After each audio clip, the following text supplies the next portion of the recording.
pleasure to welcome you all to this special conversation on Youthquake 2.0 Gen Z Media and Democracy's Global Reckoning. So today's discussion could not be more timely.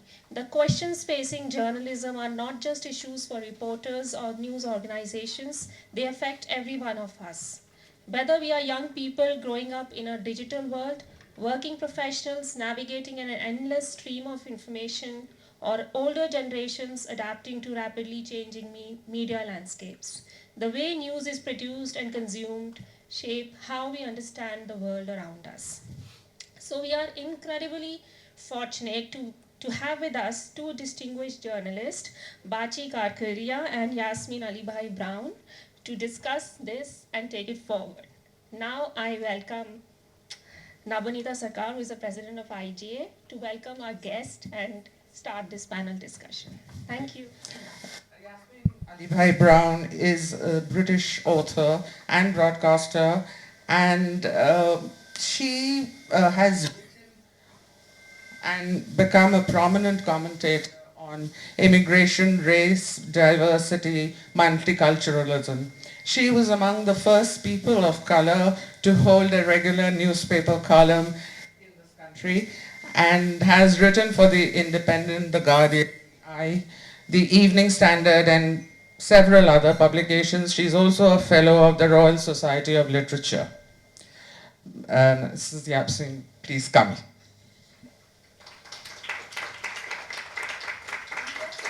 Any, whichever side you like. Our other panelist today is Bachi Karkaria, and I'm not sure how many people who have any connection with India or media don't know her. She's a veteran Indian journalist, columnist, editor, and media trainer known for her sharp and satirical writing. She held several senior editorial posts in the Times of India group, helped create several successful newspaper brands, and is best known for her long-running satirical column, Erotica. And she's also written relationships columns called Giving Gyan, and authored books including the best-selling biography Dare to Dream, A Life of M.S. Oberoi. And apart from that, she's a regular panelist on various discussions and is the first Indian on the board of the World Editors Forum. Please come. You know, to start with, I'll first ask them to go into their careers as journalists through the years and the changes they've seen. So, you know, there was a time when traditional newsrooms used to make the agenda.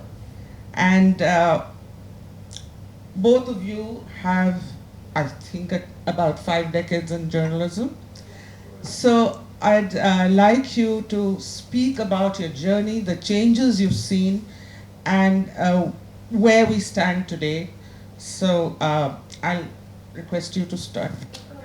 So I'm really pleased to be doing this with Bachi, whom I met several years ago, and we just clicked. I think we just clicked, because I think we're women of a kind. I don't think she'll mind me saying, forthright, unafraid, and kind of not thinking about the next honor or the who am I pleasing, who am I displeasing. Actually able to think clearly and speak clearly. And she won't remember this, but the first time I went to India, I was invited to the Lit Fest. And it was just after I'd handed back my MBE. I was given this MBE by Tony Blair, and in 2003, I handed it back because we went to war on Iraq, and I thought, this is rubbish. They're starting another empire, and it's a disgrace, and I should never have taken it anyway. I hated the idea. But what was so funny was some of the Indian newspapers were so offended on the behalf of their ex-rulers. Instead of saying, well done for following Tagore, they said, tut, tut, she's giving us a bad name. Well, I think that's probably me. I give everybody a bad name. myself included. So I started at the age of 37. I'm untrained. I wanted to be a writer. I wanted to be an actress. And that dream was crashed, but we won't go into that. I come from an Asian family, that should explain. And so the next thing was I wanted to be a writer. And in my primary school report, my headmaster, who had come from Calcutta, who changed our lives, I must say, Mr. Bachi, said she will be a writer. I was 7 years old then. So there was this thing. But when you're an immigrant and you arrive in a new country, and this is a very nepotistic, even today, totally nepotistic industry. It's who you know, who's your dad, who's your uncle, who's your cousin. There's no advert in the papers ever for newspaper journalists. This is changing a bit now. So I knew no one. I wanted to do this, and I hadn't done it. And I woke up one morning and said, you've got to do this. Otherwise, you'll die full of regret. I couldn't type. I had this old Amstrad machine, which nobody in this room will know. You remember that? And it had a little screen about 10 letters or something. And it took me all day to type. But what I typed was a ferocious column, which is quite arrogant, really. Because I'd been to a party the night before, and once again, people in the room, mostly white people, I have to say, said things like, I bet you're really happy to be here. Oh, to leave that terrible country, Uganda, where Idi Amin, and all I want, and they wouldn't say my name right. How hard is it to say Yasmin? How hard? Tell me.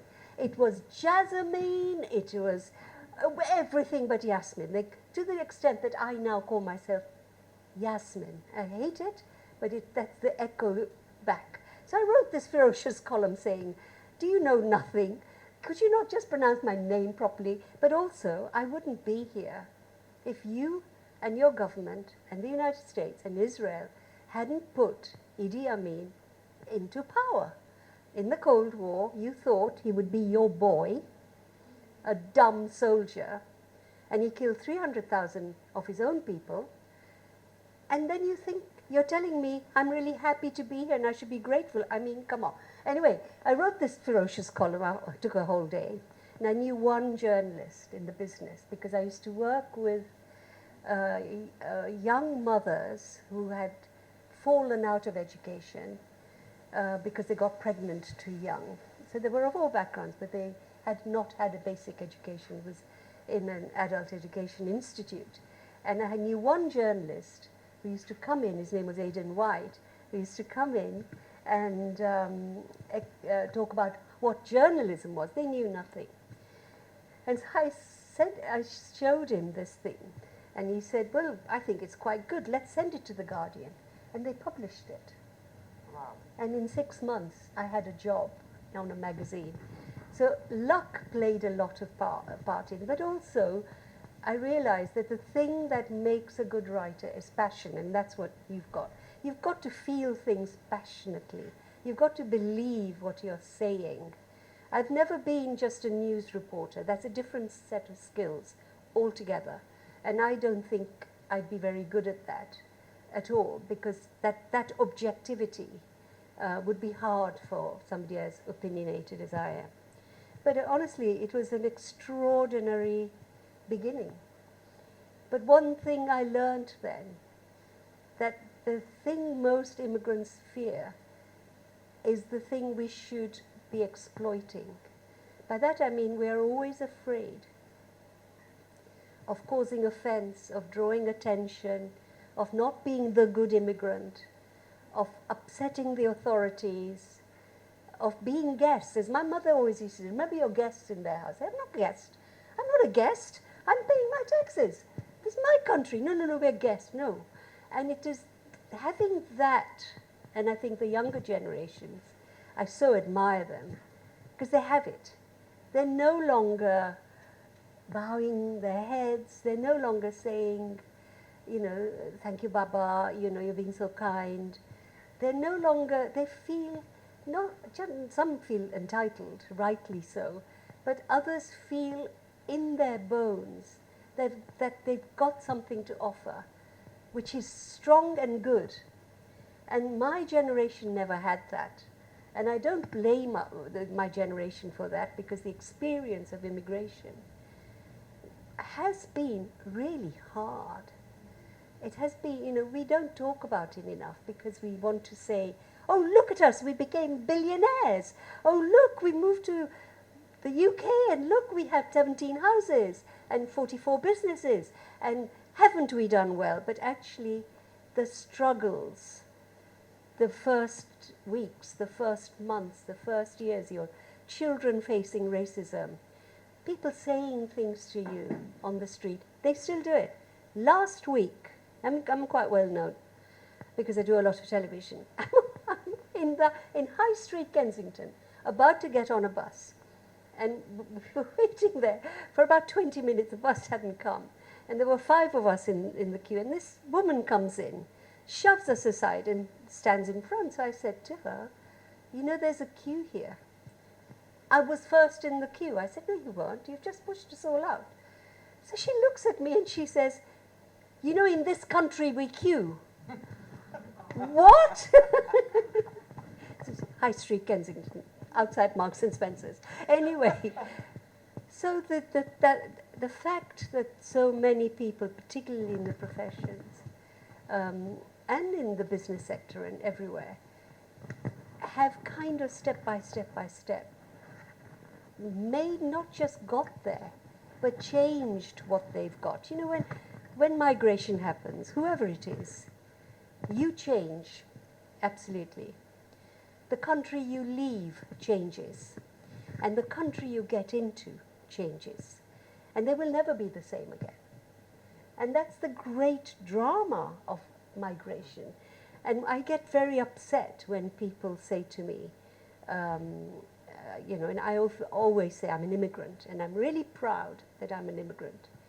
And people say, why don't you just say you're British? I said, I am British, but I'm an immigrant. That is my story. Why would I disown that story? So a lot of my writing has come from that advantageous position of being an insider, outsider. That gives you such open eyes because you're not on one side or the other. And with younger people, most of my bosses, I write a weekly column for newspaper, most of my bosses could be my grandchildren. But like me, they are completely woke. I mean, we are a tribe of wokers. And I love them to bits. And I admire, so I really honor the younger generation, truly, from my heart. That's lovely to know. Now I'll let Bachi give her story and the changes she's seen, because there's been a lot of change in the Indian media of recent. First of all, thank you for having me here. And first of all, I think it's a terrible travesty that these two buddhis are sitting when generation, Gen Z, is changing the world, holding up truth to power in the way that we have absolutely not forgotten, but which we did not do. And really back in India, we could not do under great, great threat. So let me just start a little at the beginning. So Yasmin says she kind of stumbled into the profession, and I had no choice. I always say that my career was decided upon before I was, because I come from a family of journalists. My grandfather started a Gujarati paper in a non-Gujarati place of Calcutta in 1917, and my parents then ran it. And Yasmin spoke about passion, and I think, yes, of course, it's only passion that makes you survive through everything, but it's also a lot of discipline, and I think that, I kind of grew up hearing stories of my grandfather, having, had to get all the typefaces from Gujarat, and this was, remember, 1917, so he came back with to the station with that wooden crate all cracked, and he walked behind the handcart picking up the bits and pieces that fell out of it. And now this is Calcutta. Nobody, I mean, Gujaratis are an immigrant race over there. It's the diaspora. So it was for all the Gujarati-speaking diaspora. For those who are not familiar, it would be the Parsis like myself, but these were a very small minority, very large Gujarati community, Boras, Khojas. So all the Gujarati-speaking people. But there was no trained person in Gujarati. So he had to take these fresh off the boat Bihari boys, train them in typesetting, and then along the way language. First of all, he had to unjumble all those types which had fallen out. Then like right through riots, through World War II, World War fire, flood, partition. It was a great proud boast that we never missed a single week of circulation, of publication. So even during the blackout of the war, it would be cyclostyled and hand-delivered. So when someone tells me, well, you really have to write a column, I say, listen, this is just a column. I mean, it's not World War II and fire and flood and riot. So that kind of discipline is something which we just have to do. So anyway, to start with, I kind of did a journalism course at the Times of India, in Calcutta University. And again, there it was very much like your first article. So I kind of went there and it was this, Bengalis droning on and on about journalism being a noble profession. And at the end of it, I wanted to wash all that out of my head. Yeah, and the person who was teaching us practical journalism was the man who was dictating the notes. So actually what you really learned was press laws, and because of press laws you learned the press history of the freedom struggle and India through Indian eyes. Whereas, we are products of, convent schools. We learned history through S. Reed Brett. So that was a very different perspective. So I think what I learned in journalism was really Indian history and the history of the freedom struggle. And anyway, so the first, JS had started. JS, the Statesman was this very hoary, tradition-bound paper, very old. Started as the Statesman and Friend of India, used to advise Mr. Churchill and Mr. Nehru in their editorial. And then they had this absolutely, completely different beast which grew out of it called the Junior Statesman. And a lot of my colleagues from college joined there. I, of course, did not join. I went to the university. And the first piece I kind of really wrote was about my year at the university and, how they didn't have a first aid box. And instead I said, maybe they had jungle fever mixture, And so it was all about that.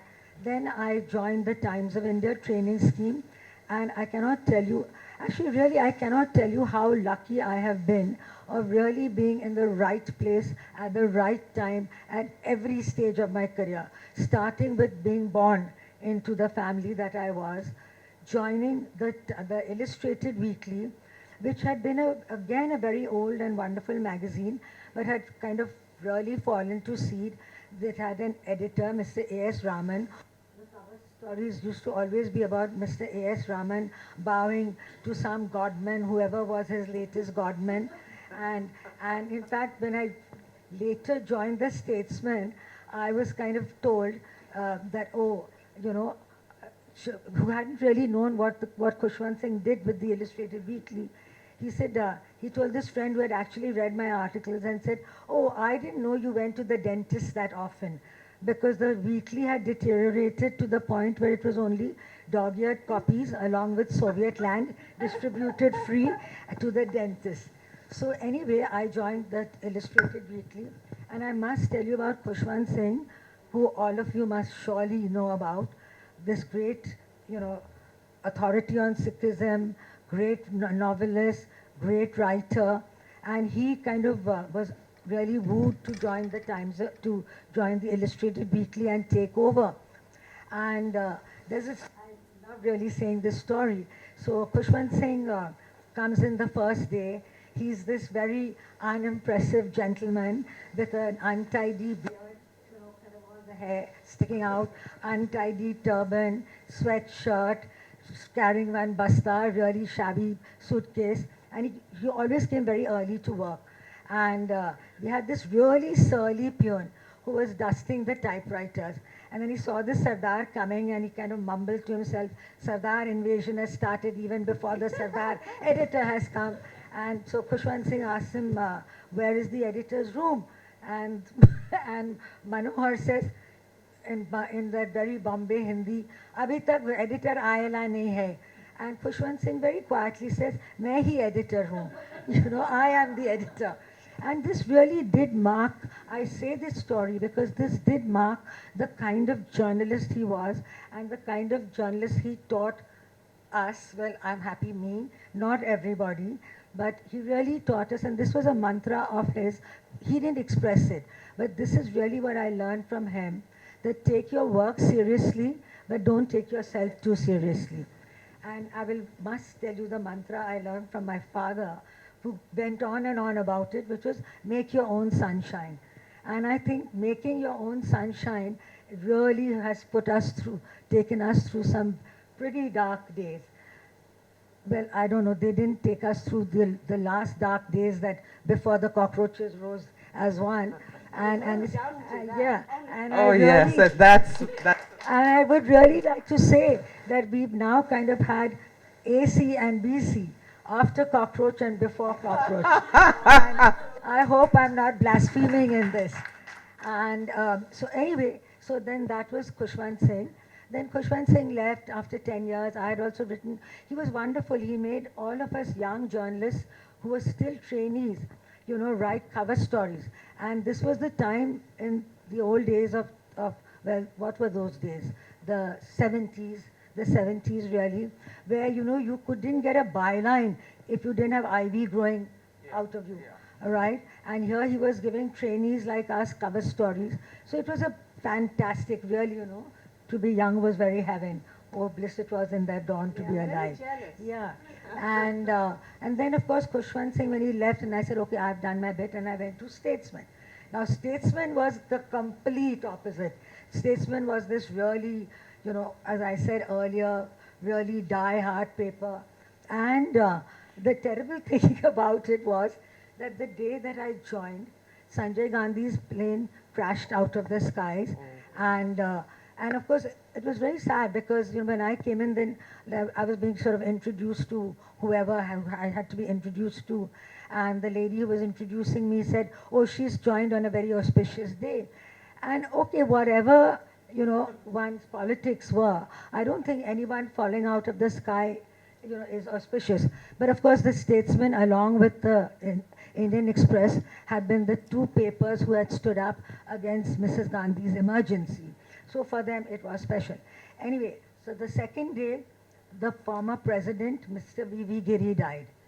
The third day, the editor who had been dying of cancer in Bombay, he died.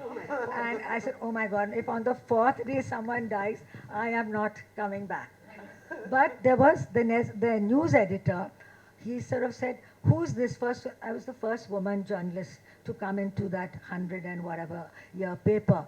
And he said, woman, and that to someone who's been to journalism school, who hasn't learnt on the job, over my dead body. And of course, he did die, but that was about 10 years later. And after he had been convinced that it wasn't such a bad thing. So the Statesman was something completely different, but it really did teach you style. You know, Khushwant Singh taught you to really, he gave you this privilege, but he made you work for it. So I remember like the first two stories, when I sent in the manuscript, the first one came back with Shabash written on it. The second one came back with A1, you know, etc. The third one came with a blue pencil down the line saying, cliche-ridden bilge, you know. And so he really taught you, don't have cliches, start with an anecdote. Really, you know, talk about what really matters to people.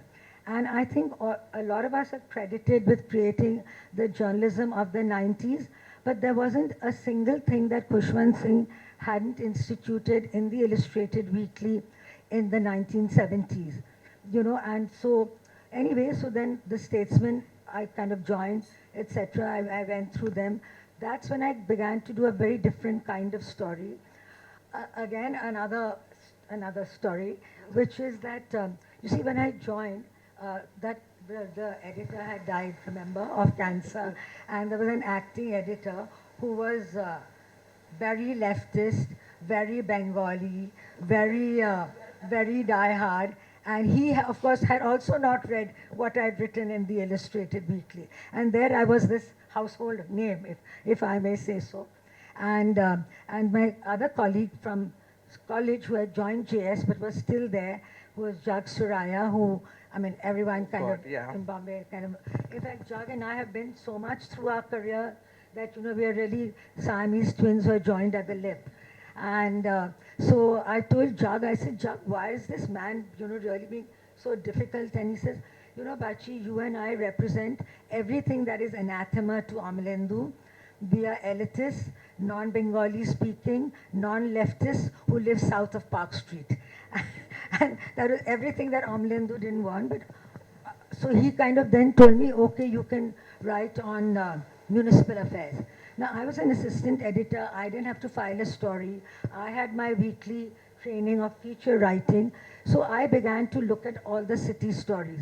And believe me, Calcutta was this complete gold mine for doing city stories, because Calcutta was a city which Mr. Rajiv Gandhi had said, it's a dying city. And everything, you know, Calcutta was like, everything was wrong with it in terms of civic. So it was a fantastic, you know, gold mine of stories that you could do. And that's when I kind of, I'd never written city stories in the Illustrated Weekly. It was a national magazine. And that's when I realized a truth from my journalism textbook, that the dead dog in the street outside is more important than the flood in China. So it's really about what is happening in your backyard, which is really of the greatest importance. And I remember, you know, one of my very supercilious colleagues saying, you know, why are you such a gutter journalist? Why are you a pothole journalist? Why don't you know, you write so well? Why don't you write on foreign affairs? So I said, Chandan, you know, Ronald Reagan didn't change his Vietnam policy on the basis of what you wrote, but the Metro Railway did change its alignment on the basis of what I wrote. So, you know, so it really was an important thing. And to this day, and I think it's really now coming back, localism is the new word for it, I believe. And so people are really talking about what it is when. So then I went on to do a lot of city writing. Then, of course, now to come to today, my column is really supposed to be satirical writing. It's a satirical column on contemporary happenings. But over the last years, and really much more in the last 5 or 6 years, that things have just changed dramatically. You know, you really had to watch your back in everything. And your first line, I mean, I do self-censorship to start with. Then it's my editors, you know, and who will not, and I do not blame them, because the retribution comes immediately. You know, really, like you cross the line, and the owner has, you know, the enforcement directorate unleashed on them, you know, and they're all businesses, so there's bound to be something, you know, that they can. And things were going so wrong, things were going so wrong that I really salute what has happened. And I mean, they have shamed us and they have made us very proud. And I will tell you what I hold really against Mr. Modi more than anything, is that how he has lobotomized this profession. What he did to such brilliant journalists, that this was supposed to be the Rottweiler profession, and it became the lapdog profession. And of course, it then also began to be rhyming with Godi Media, right? And so, you know, either for fear or favor, you know, really good journalist friends who I cannot speak to any longer. Because, I mean, and then there were the echo chambers which started. So nobody, the fact that you could never agree to disagree. You know, you just could not. And to the point where even if sometimes I felt that something was right and I would like to say it, I would find it very difficult to say it, because then they'd say, oh, so you've turned around. And the other side would say, oh, so now you've finally seen the light. So this was really happening in a really bad way.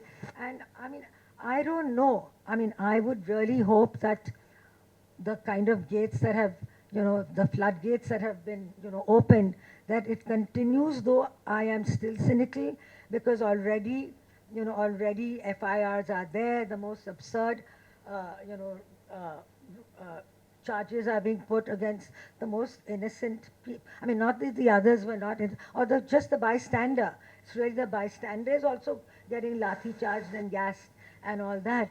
But it's amazing how young people have found their voice. That even I cringe at some of the language that is used, but good for you. I mean, really, really good for you. It kind of reminded us of what we were to start with and what we lost. And I think I will stop it. Thank you.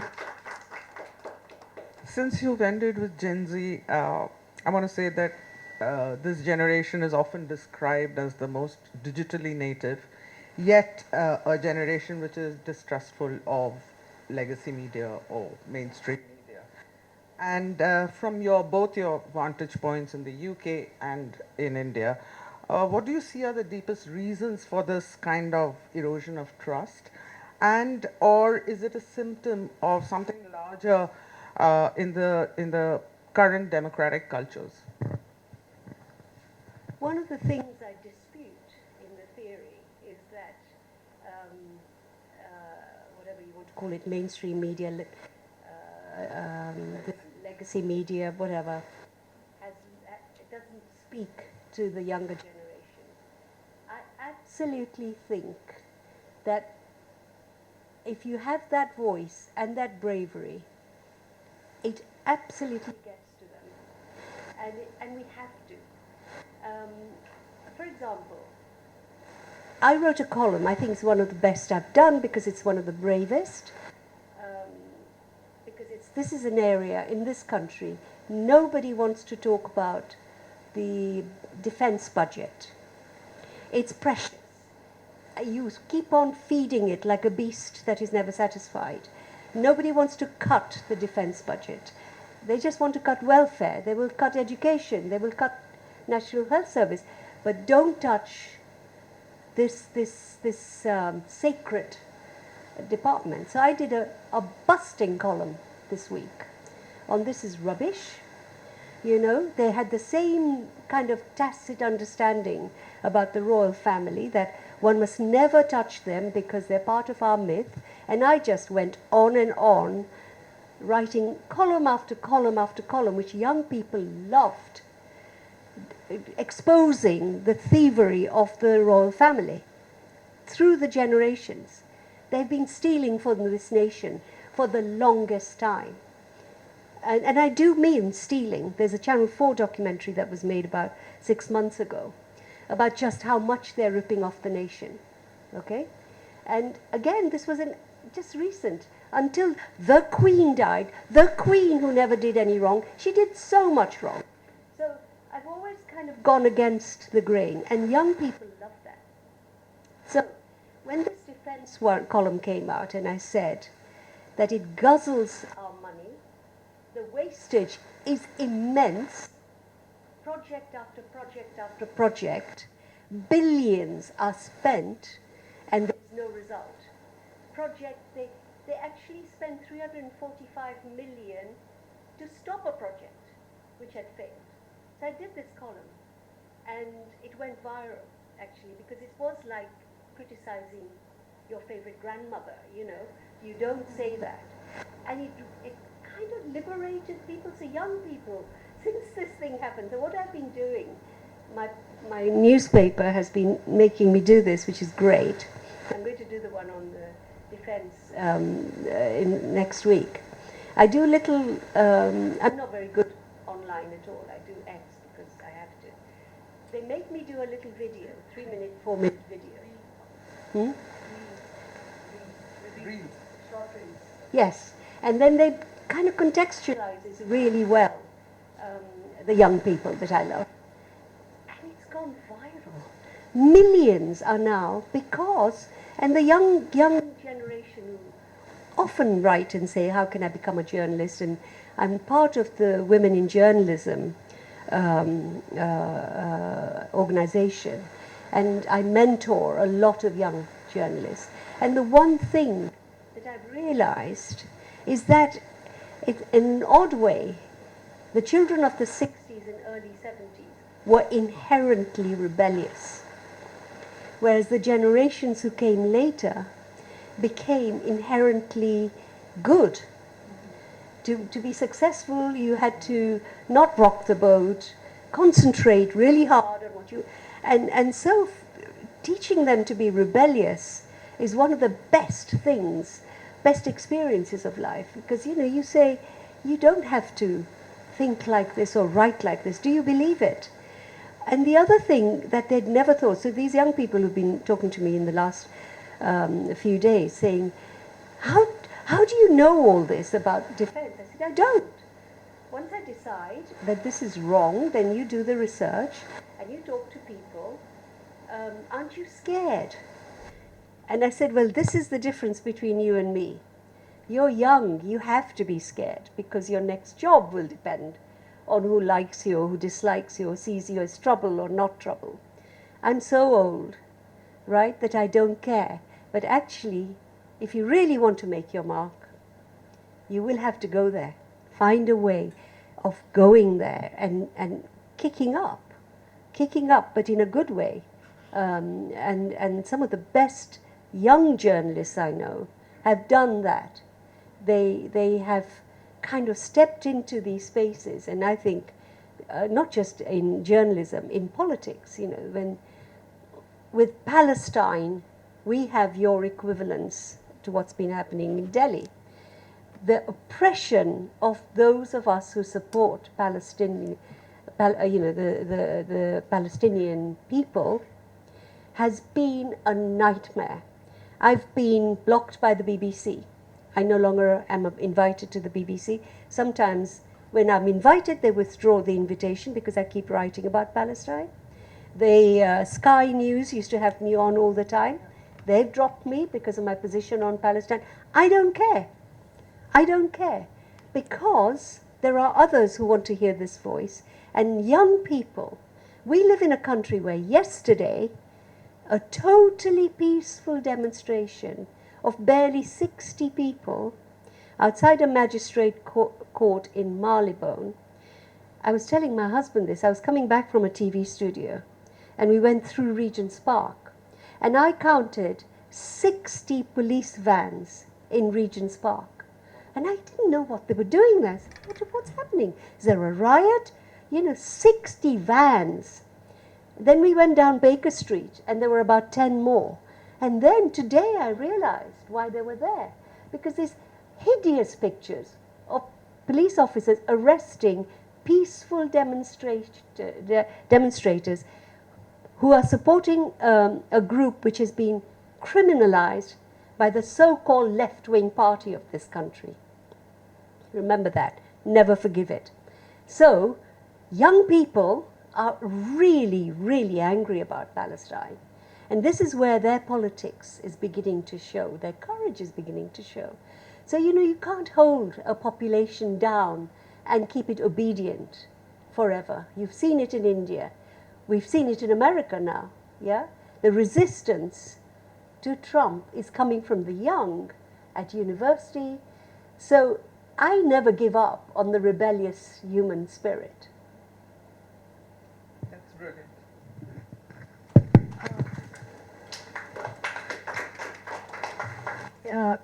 Yes, you know, when you sort of said this about, you know, it really kind of struck me that what is it that kind of unleashed the kind of fury that we saw in India in the last 10, 12, 3 weeks? It can't just be the exam. It's not just the exam. And I mean, we really should be ashamed to think that the young were not simmering, they were not kind of, you know, bubbling up inside, seething within.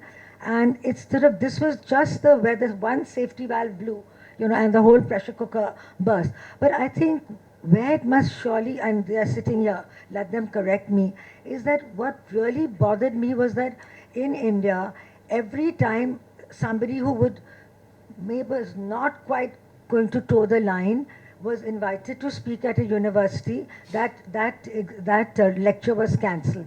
And for me to think that, if you don't have dissent and you don't have discussion, forget dissent, if you don't have discussion in a university, at what stage are you going to have it? What kind of, sheep are you going to, take into the future? And what is that future going to be, right?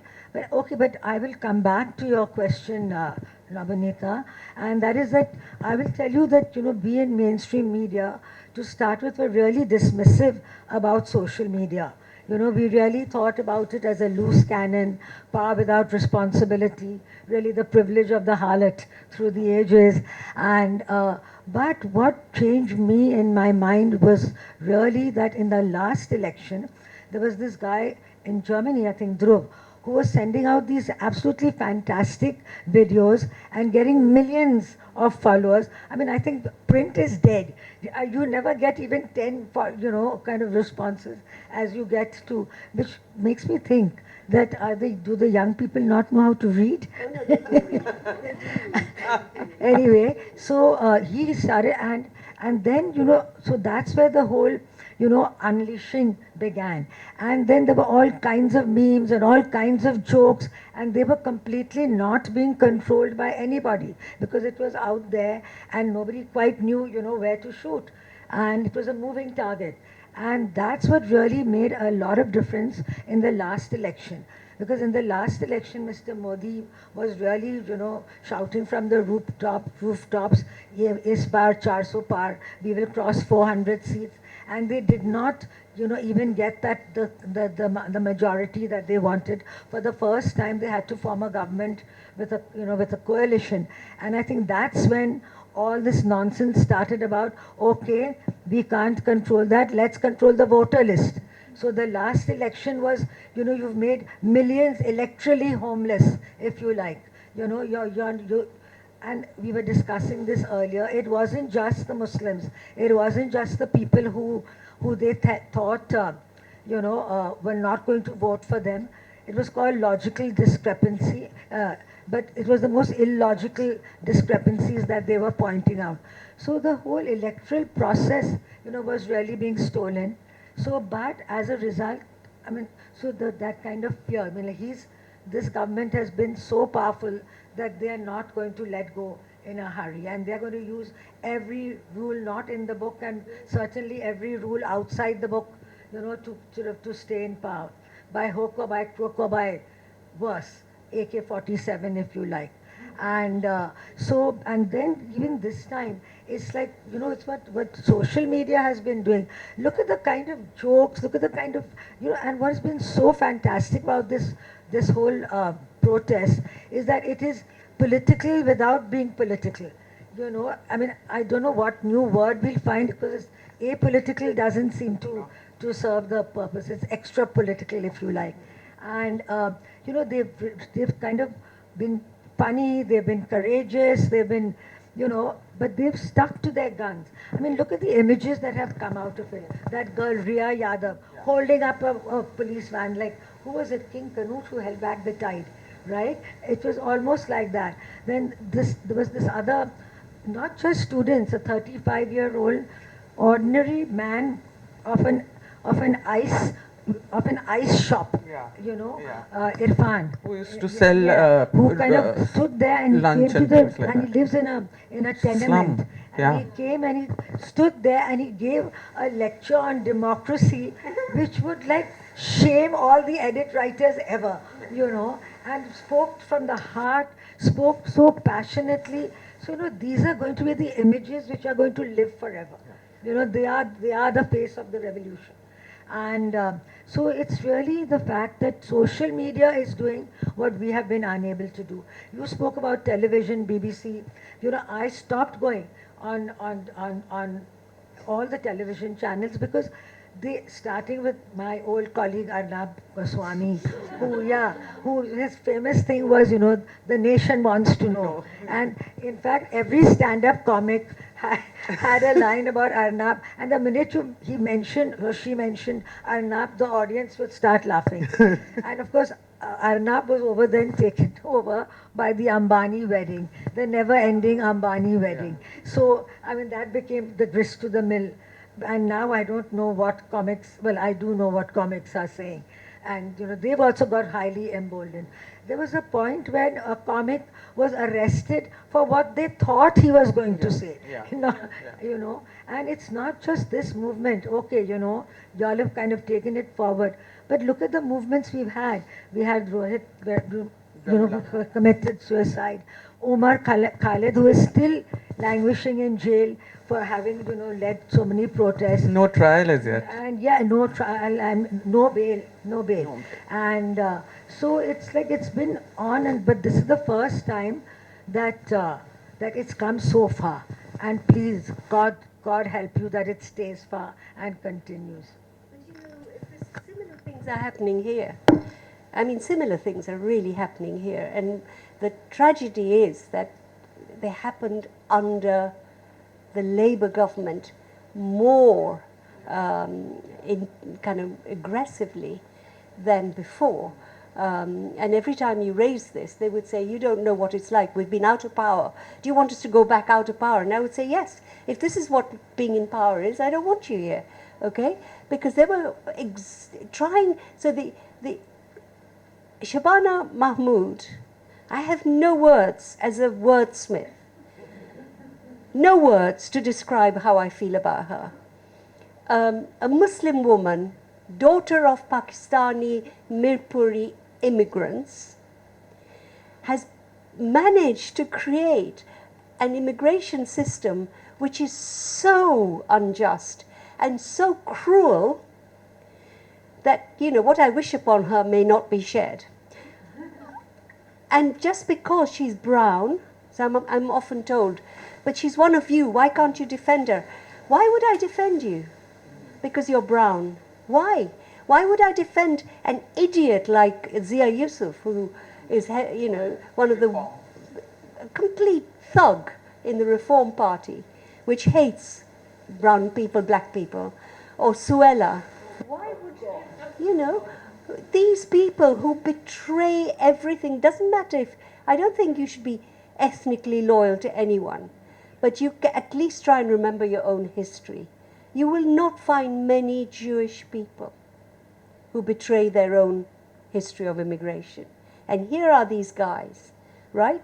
And so the thing is, the politics has become so, people are being arrested. The Palestine Action, the young woman who founded it is a heroine. She's extraordinary. And yesterday, the Supreme Court allowed them to appeal against all the judgments that I think were completely politically fixed, which decided that this was an unlawful organization. So people have been arrested, 70-year-olds. And yesterday, Jonathan Porritt, who's one of our legendary public figures, who for 30 years has fought for a better environment, for green policies, close friend of King Charles, all this, he turns up outside the court and says, and if you say you support Palestine Action, you be arrested. So he was arrested. A man who read a poem on a podium has been arrested. This is Britain, the home of democracy. Can you believe it? And actually they're not succeeding. The people do not be scared of these kind of tactics, and it's the same in India. And it's the same where the authoritarians lose their minds.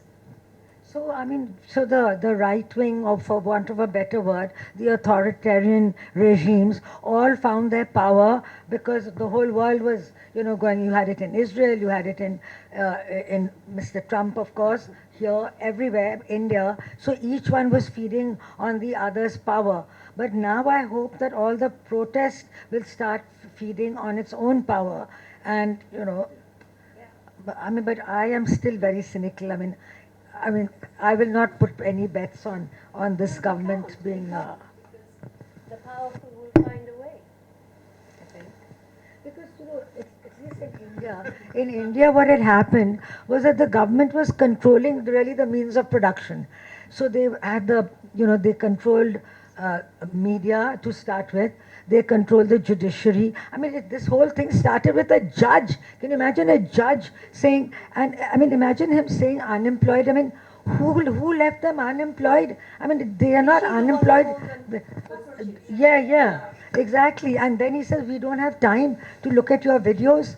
Yeah, That's even worse. When he was supposed to hear the cases, the judiciary was there. The executive, of course, is totally in their hands. So what was left? So I think since we've spoken about cockroaches so much, and the cockroaches actually have internationally kind of provoked the younger generation now. So let's have 3 of the cockroach supporters or cockroaches up here. Please come and give them a hearty welcome for their success for their brilliant success at the 2 kind of protests, not just in London, those were 2 in London, and there were more protests across the UK. So we are most happy to welcome them. Okay, now I'll request the first cockroach, Radhika, to give just about herself, her full name, and where she's studying. Hello everyone, thank you for inviting us over here to speak. My name is Radhika Pradhan and I'm a member of the Student Federation of India, the United Kingdom wing, and we're the ones who organized the London and the UK-wide protests. Currently, I'm a PhD scholar at the London School of Economics.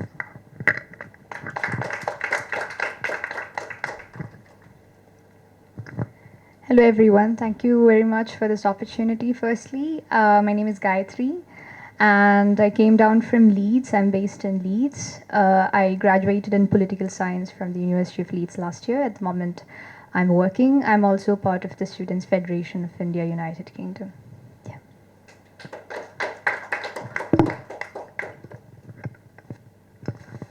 Hi, I am Advitya Pal. I am studying for a PhD at the Cardiff University in journalism, and I am also a member of the Students' Federation of India, United Kingdom. And thank you to Navneeta for extending the invite to us. You deserved it. So, Radhika, let me ask you the first question because you've been a very vocal person throughout these protests, and I think everybody recognizes you by your face now. So, tell me, do you believe that your generation can change the course of democracy? So I think it's really important to point out that the Gen Zs are not a class of their own. So the protest that erupted also has got a lot to do with class frustrations. You see, like most of the Gen Zs who've had to, and young people who've had to like survive that education system, some of them are really privileged, so they could like leave India and leave the competitive exams and just study abroad. But the people who were left behind were part of underprivileged classes, and they had to then survive extreme poverty, unemployment, and inflation. So there was a lot of frustration, and then in the middle of that, to be called a cockroach and a parasite was just jarring. So it was a protest that emerged out of that moment, and for this protest and these class of people and what has been defined as the Gen Zs, which make up about 40% of India at the moment, to be able to create some change in democracy, it has to be a united struggle, solidarity, as we say. Like these struggles need to be connected with the larger struggles that the farmers are facing, that the Adivasi community is facing, that the Muslim community is facing, that the sexual and gender minority communities in India are facing. And it's with these connected struggles that we can effect a change. Gayatri, what made you all think, living in the UK, to support the cockroaches in India and create this whole flood of protests across UK? And how did you manage to put it together? Was it a very long planned thing? I don't think it was. So how did you put this together? You got people like Greta Thunberg there. I mean, how did you manage that? About Greta Thunberg, I think Radhika will take over after me because I was not part of the London protest. But many of us opted for overseas education to sort of escape the institutional failures in India. In seeking alternatives to the mainstream education pathways in India that for a very long time have been taken over by corruption, mismanagement, and a deepening crisis of neoliberalism in the country. I mean, for over a decade now, education has been privatized, centralized, there's been dismantling of public educational institutions happening, and a very scary and serious stifling of academic freedom. So all of these have factored into an increase in the number of students coming abroad for studies. And for a lot of us, it's been a much easier and ideal option rather than sacrificing a large part of our life. I mean, so many years of our life studying for a high stakes entrance exam within a system that has repeatedly failed us. As much as we acknowledge that, this is a privileged choice as well. But coming here hasn't stopped us from resonating with the demands for democratic rights and student rights back home. SFI UK has always had mobilizations in the direction of social justice, not just particular to India, but in solidarity with global issues world over. This is not the first mobilization that SFI UK is organizing. We've had massive mobilizations when the anti-CAA movement was going on back home as well. SFI UK was established in 2022, and since then we have had protests in different parts of UK. So to answer your question, it wasn't exactly a spontaneous and organic movement. I think when we repeatedly call it spontaneous, we are sort of underplaying the structural efforts that have gone into making of the movement. Of course, it emerged as a spontaneous movement on social media thanks to the Honorable Chief Justice of India calling us cockroaches. But then eventually that turned into a more organized movement, not just in India, in the UK as well.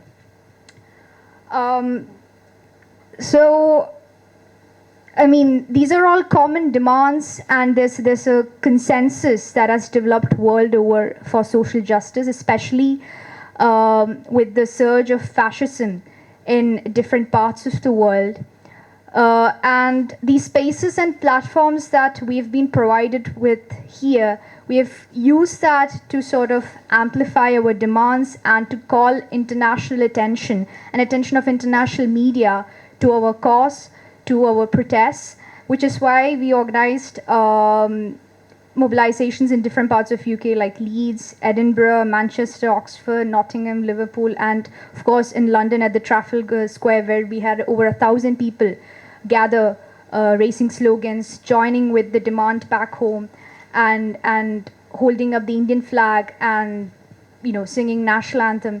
And for those people and media people who brand us as anti-national and who allege foreign funding in this whole scheme, I don't know what to say honestly, because standing with the country, demanding our legitimate rights, demanding a better future for ourselves and future generations, how is that being anti-national? I honestly have no idea. Yeah, thank you. Out to people that we hadn't managed to reach out to. A lot of people who have been liberal minded and not been so radically left have also joined this movement. So while in the past we've managed to do a lot of protests regarding sort of the Rohit Vemula issue when the UGC Net Act was stayed by the Supreme Court, we did a lot of protests. We had 10 attendees in London, and this time we had so many more because of just this collective frustration and global awareness that was generated with the movement. How did you manage to get Greta Thunberg? So, Greta Thunberg coming to our protest was not pre planned. As I said, it was just the global awareness that was generated that sort of spread the message around with like international activists as well. And it was the moment of victory that we had with Dharmendra Pradhan's resignation, which actually happened the day before our Trafalgar Square protest. That sort of generated a lot of hope. So, what Greta said at our protest was that the Indian student movement has generated a lot of hope in international activists who are also trying to fight against the stronghold of global fascism. And when we had that victory, of just one of our demands being met, because not all of our demands has been met as of now. NTA has not been scrapped, NEP is not been scrapped. So yeah, with just one of our demands being met, even that gave so much hope to people. So that hope, that international solidarity brought her to our protest. Plans ahead, or is it just a one-off thing? Yeah, so as you mentioned, none of us have fortunately uh, experienced the absolute tragedy that is wreaked upon a person when their decades of hard work is gets washed down the drain through the corrupt and greedy means of paper leaks. And I wouldn't speak over their experiences, but I feel it's not very difficult to associate and share and empathize with these experiences. Uh, so to put matters into context, I think over 2 million people sat for the examination of national eligibility cum entrance test, the NEET, and only 130,000 people get selected. So if my maths is right, that's 1 in 17 students fighting, like 17 students fighting for one seat. And that kind of already speaks about the injustice and the failure of the institution in providing good quality public education to the masses. The parliament unanimously passed the Public Examinations Prevention of Unfair Means Act yesterday, and they plan to fast track courts. They plan to set up an investigative team to look into the people responsible for it. Dharmendra Pradhan has already resigned, and he has been replaced by Prahlad Joshi. We can talk about his. We can- yeah, we can talk about his credentials if you want, but No. We don't want to hear. I think we all know about. but yeah, I mean, the resignation of one person does not and cannot solve this collective failure of the institution. Uh, Youth employability is at a maximum in India. It stands around 10%. Urban youth unemployability is around 13%. And these are things which have arised from years of failure of the government of to provide high quality education. And yeah, I mean, Do you have any concrete plans right now? No. yeah, so about our plans, as I said, the resignation of Dharmendra Pradhan has provided us some concession. It has shown that this government, which for so many years, for like almost two decades now, seemed that it would not be possible to put any dents into this government. Uh, it's proven that they are not as invincible as they would have us believe, as the mainstream media would have us believe. So the demands that we have are the scrapping of the NTA, the scrapping of the NEP, and we want I mean the slogan of SFI UK is education and jobs for all. So that is what we want. We do not want the media to treat this as an episodic event where with the resignation of Dharmendra Pradhan, they signal the end of this movement. And we plan as here in the UK, we are continue like our protests and our demonstrations are going to continue. As we speak today, there are already demonstrations in Edinburgh and London as well to protest against the brutal crackdown that our student leaders have faced. The SFI secretary in India, Aisha Ghosh, has been arrested, and we are protesting against her detention. Tomorrow, there's a protest planned at LSE here in London. So yeah, what we want is for this movement to not lose steam. We want this to keep going. We do not and we will not recognize the institutional failure as the failure of one person, Dharmendra Pradhan, and that is where we have set our aims. Sorry, you may not be able to tell me this, or maybe you can. Have Muslim students joined you as well? Because in the past, the Muslim students who protested at the gross injustices were beaten, weren't they? So, yes, Muslim students have joined us, but what has happened in the brutal crackdown, I will use statistics from my state, Bihar, is Muslim students have been targeted more. For instance, when people were arrested in Assam, 3 were Muslim students. Out of 11 students arrested in Bihar, 10 were Muslim students. So that's the reality of the situation. Okay, now we're going to start the question in 2 minutes. We have one Generation Alpha here, and as you know, after the cockroaches in India, the youngsters, the school kids are now protesting about their problems, which are schools and lack of facilities. So I will call Anaya Wangri here to come here and come here. And I know that she's been following what's going on in India.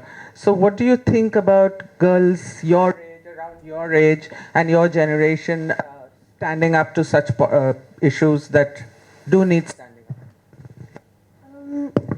Well, I think that first, what has happened with the paper leak was really bad and should not be repeated again.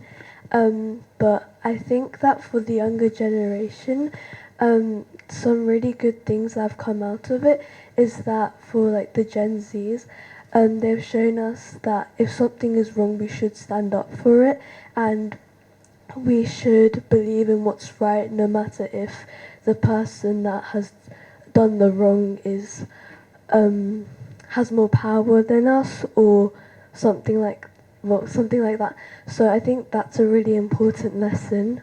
I also think that it's shown us that if you come together, anything is possible. So that was a really good, important lesson. And also, I know that lots of people think that social media can be quite harmful for children, and it can be quite a dangerous thing, but I think that the way that the Gen Zs have used it with the protests was really inspiring, and it shows how if you use something correctly, it can be really important. So yeah. Thank you. Thank you. Go. Thanks a lot. Did you all get any kind of structural advice or anything from, this whole Gen Z has been happening in Nepal and Bangladesh and Sri Lanka. So were there any parameters or any kind of guidelines that you followed from those protests? Was it something that you all had studied, or was there no connection with I don't mean like foreign hand. I don't mean that. But did you all kind of draw any kind of lessons from those protests? Um, Sort of. I think this is where again social media comes into play a lot, and which I wanted to talk about. A major part of our mobilization happened on social media. We formed city-based groups and networks on different platforms, and students were interacting with each other about how they empathized with the cause, and there was so much pent-up frustration that we were in the UK, but we were not able to be part of the protest at Jantar Mantar. So we had to channel it in a more organized way. So these interactions essentially translated into organized mobilization on the streets. And social media, I think one reason why this generation prefers social media is we are living at a point in time where in India, especially, the mainstream media has been the puppets of the BJP government.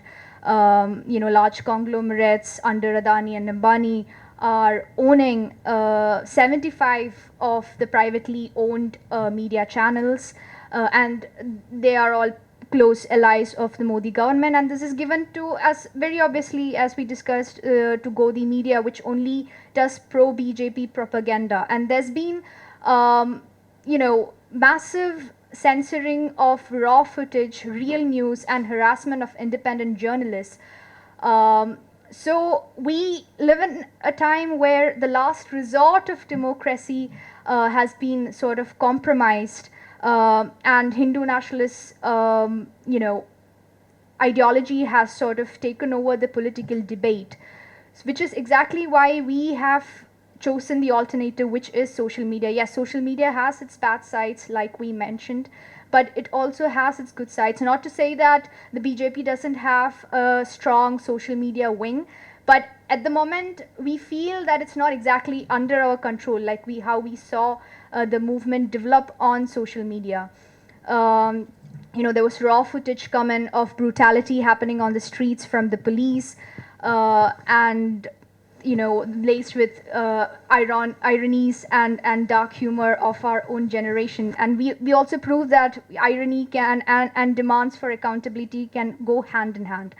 So I think that's one thing that's very pivotal to the Gen Z movements that are happening around the world. And that is something that definitely is an inspirational point. And if we are using social media responsibly and with consciously, I think it can be put to good use in our movement. And I just wanted to thank everybody who's made it here on a difficult day with the underground system. And despite the delays, I'm delighted that I had the opportunity to actually get into their lives, their experiences. Both of them are like people we've always looked up to. So that's one brilliant thing. And the best thing is that we made it an intergenerational conversation, which is what has been lacking. And that's why the cockroaches also rose, because nobody was ready to listen.